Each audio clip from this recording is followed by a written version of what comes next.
I'm going to start off by making a few comments. This has been one of the most contentious issues that I have experienced in my short 3 years on the board. In my previous life, working down the street, I had an opportunity to try and, that's what I enjoyed about being down over there, was the opportunity to dig down deep into the nitty-gritty of trying to resolve issues. That's something that I hadn't been able to do too much on the board for the fire-related issues. But certainly in this particular situation, I think that we really need to put the brakes on here. We've all, for a number of months, have been working on these rules and allowing members of the department and of the Home Advisory Council to work on these related issues. I believe everybody has done their due diligence, but it seems that the more that we work on these rules, the further apart we get. The emails that began to come in yesterday morning seemed, as the day progressed, to get angrier and angrier. And there is nothing further from the truth that the State Board of Education does not support homeschooling. It's issues of process and issues that really require a sit down, and I'm willing to do that. So what I'm going to ask my fellow board members to do today is to table this final proposal of ED 315 until next month. Yesterday I asked the Department of Education if they could get a preliminary approval with the folks down the road to allow us to go beyond the deadline of April 4th to be able to sit down and see where we can find some commonality. I was given an email that said that they granted immediately upon my request 30-day extension. So that 30-day extension has been granted to us. I would ask my board members in the tabling motion that they allow me to set times and dates for us to begin some review of the proposed rules, starting with the Home Schooling Advisory Council and where they were at the beginning. And then we'll move forward from there. I'm going to facilitate those meetings, and at some point we'll publicize those meetings, but I think a working group of a handful of folks will be able to iron out some issues, hopefully by our next meeting, which, having been granted the 30 days, gets us to that point.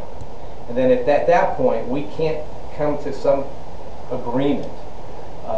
Then at that point, we'll see what happens, but yesterday I was talking about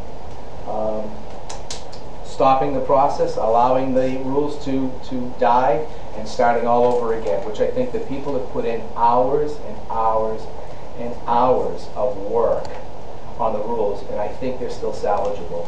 But I'd like to take a few steps back on that chart and start with column 1. I have come up with some dates, my availability, made some shifts, have already found out that this room is available, and would like to work. Abby will be my point person that I will start working with, and you and I will sit down after this meeting and figure out the dates and times that are best for you. You can choose a couple of folks from your side, I don't mean to say sides, but from your group as well. I've spoken with the commissioner who wants to be involved in this process as well. And if my fellow board members allow me, I'll quarterback this and hopefully bring to you a final proposal that is non-contentious at our next meeting. I make the motion that the board table this matter for further discussion to the April board meeting, enabling board member LaRue to set meeting dates to work with the advisory council and other appropriate stakeholders. Is there a second? I second. Yeah, Daphne second, so it's been moved by Tom, second by Daphne. We'll open up to discussion. So, just to clarify, what your intention is to use the Home Education Advisory Council draft as a starting point. Right, if you took a look at this side by, there's 4 columns. I want to start over here at this column and go line by line like we used to do. All right, everybody agreement in this box? Why is this language changed? I mean, I went through this and I said to myself, well, why do they not like this, but this one is here? And I want to hear that. And I realized we've all had stacks and stacks and stacks of paperwork. But, you know, I'm only human, and I can't reread it, digest, and try and put it all into 4 columns. So, yes, the answer is I'm going to start here. Okay, this is very generous of you, Steve, and I think that, you know, having served in the legislature, being chair of the education committee, right? I mean, you have a lot of capabilities that I would not have, and for me, part of the trickiness is, you know, where does the law end and regulations start? And, you know, going through the masses of material, you know, talking about like a notification date of, is it August 1st or is it the start of the school year? You know, I had to go back to the law and see, oh my gosh, the law is that specific, it has a date in it. Oh, I can see maybe the regulations are not consistent with the law. But those are things that you can handle. But I hope that we will have enough discussion now so that the board collectively can give you some guidance about where it's coming from.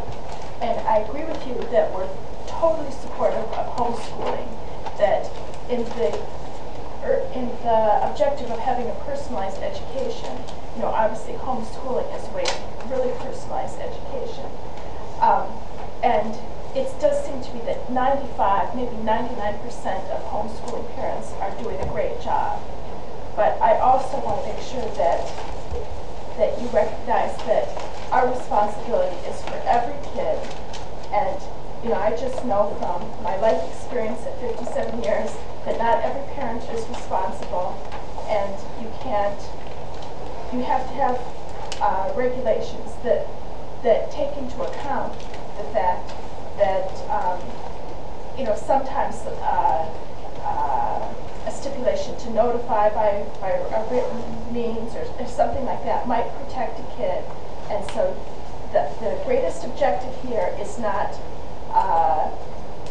to have the lowest regulation on homeschooling possible. Our objective is to make sure that every kid in the state has a good education and that we care for the safety and the education of those kids.